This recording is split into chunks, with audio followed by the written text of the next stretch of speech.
Halo, selamat datang di channel Ruang Taktik. Di video kali ini kita akan analisis big match AC Milan versus Inter Milan. Bagi penggemar Serie A, ada kabar menarik untuk para tifosi.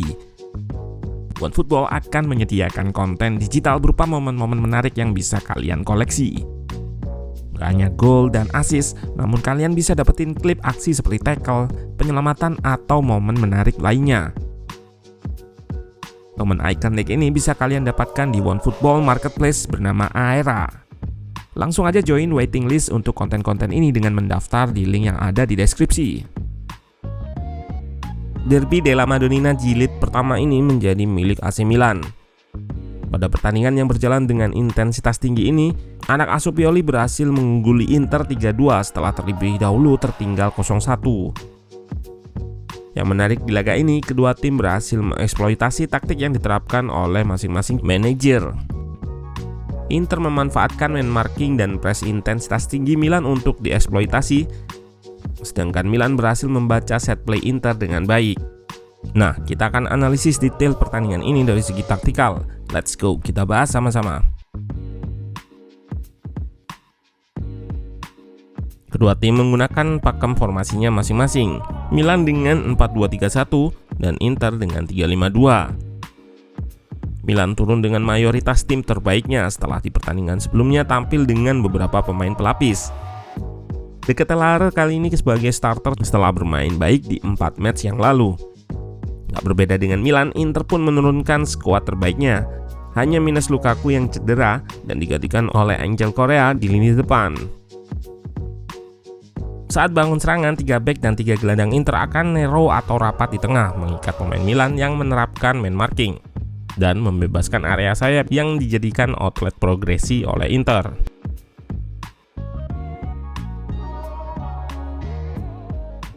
Yang menjadi pembeda derby ini dengan musim lalu adalah Pioli memasang Kessie atau Krunic yang memiliki kemampuan defensif di posisi attacking midfielder, khususnya untuk marking Brozovic. Kali ini De Ketelaere yang menempati pos nomor 10 dan kemampuannya untuk marking Brozovic nggak seperti Kessie ataupun Krunic.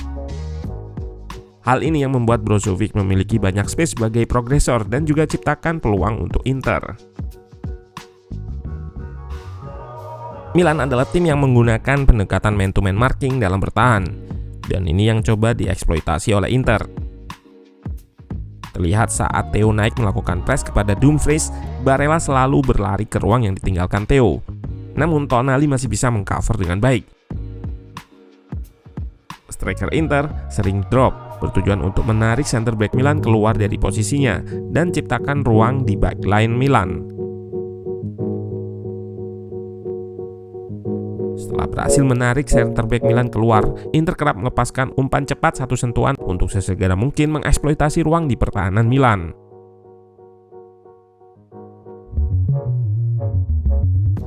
Skema ini yang terjadi di proses gol pertama Inter. Dua center back Milan tertarik keluar, meninggalkan lubang besar di tengah pertahanannya. Brozovic, sang pencetak gol, lepas dari marking De Ketelaere dan mengidentifikasi akan space yang terbuka tersebut, langsung melakukan running from behind atau lari dari belakang. One-on-one dengan Mignon, 1-0 untuk Inter.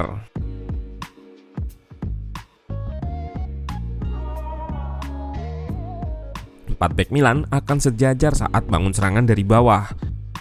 Namun opsi progresi ke tengah ditutup oleh dua striker Inter dan double pivot Milan kalah jumlah dengan 3 midfield Inter. Saat Milan akan melakukan progresi lewat samping, midfield terluar Inter, Barella dan Hakan langsung menutup ruang dua fullback Milan.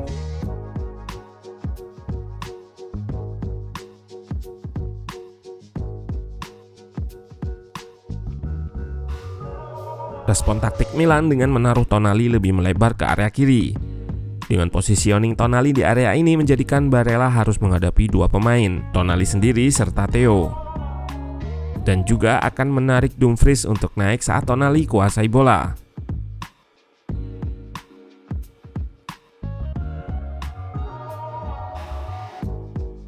Dengan Dumfries naik, nggak ada yang marking Leo di area sayap kiri Milan. Selain untuk overload dan attract pemain Inter, Tonali beberapa kali lepaskan umpan diagonal yang langsung ke backline Inter. Milan memang memfokuskan serangannya di area kiri ini. Terlihat peluang-peluang dan 3 gol Milan dihasilkan di area ini. Inter bermain dengan menggunakan set play, yang artinya semua umpan dan pergerakan pemainnya menggunakan pola yang sudah diatur. Pada pertandingan kali ini, set play Inter bisa terbaca oleh Milan. Berkali-kali Pioli bisa mematahkan set play Inter bahkan saat di area permainannya sendiri. Dan Milan langsung melancarkan serangan saat pertahanan Inter belum kembali ke bentuk yang ideal. Anak asuh Inzaghi ini cukup kewalahan menghadapi transisi cepat dari Milan. Gol balasan dari Milan terinisiasi dari Tonali yang berhasil membaca permainan Inter dan dengan langsung mengekspos pertahanan lewat situasi 2 versus 1.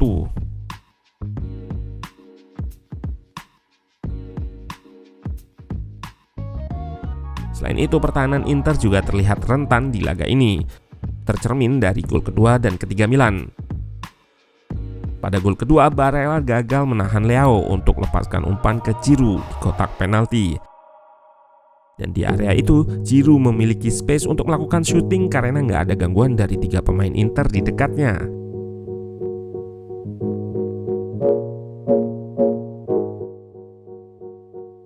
Dan pada gol ketiga, Leao dengan mudah eliminasi 3 center back Inter sekaligus sebelum melepaskan placing ke tiang jauh gawang Handanovic.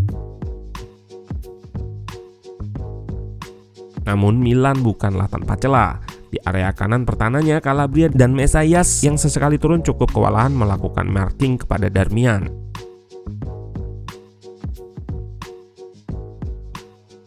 Pemain asal Italia ini beberapa kali bisa lepas dari marking keduanya dan bisa lepaskan crossing yang menjadi gol kedua Inter.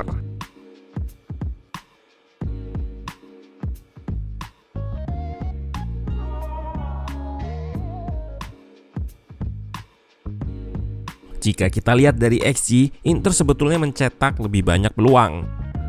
Namun di bawah Mister Milan ada Mike Maignan yang bermain sangat baik pada laga ini. Pertama, sundulan jarak dekat Lautaro yang setara 0,33 XG. Lalu sepakan jarak jauh Hakan yang ditepis dengan indah.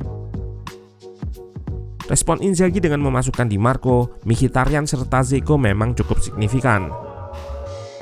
Namun Milan masih punya tembok di belakang di diri Maignan, serta Inter nggak mampu mematikan Leao pada laga ini.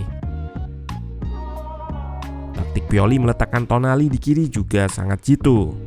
Dumfries dan Skriniar dibuat kerepotan dengan taktik ini. Inter punya masalah di lini belakang yang terlalu soft ketika bertahan. Pada musim lalu, hasil di derby jadi salah satu laga penentu Scudetto. Apakah hal yang sama dengan musim ini? Menarik kita tunggu kiprah Milan selanjutnya.